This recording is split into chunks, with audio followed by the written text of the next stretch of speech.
Checking if there is a folder with a name that starts with a specific string. I'm writing a Python script that is supposed to manage my running files. I want to make sure that the source and target folder exist before I run it, and I can do this with os.path.exists. However, I have a set of folder names runner. Is there a way to check that there is some folders beginning with that name? For example, if in the path /path/to/runners, I have at least one folder named runner.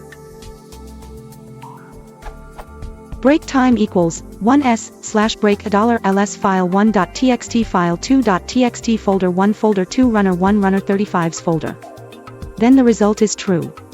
Remove runner 1 and runner 35 and it will be false.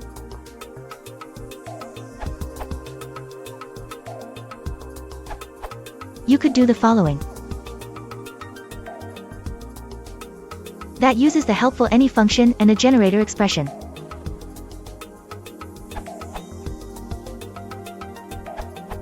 Mark Longuer's answer is quite fine and an equivalent.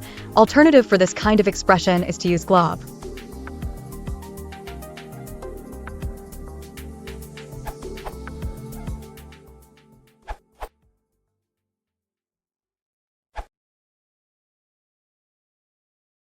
If you want to support the channel, please consider liking and subscribing.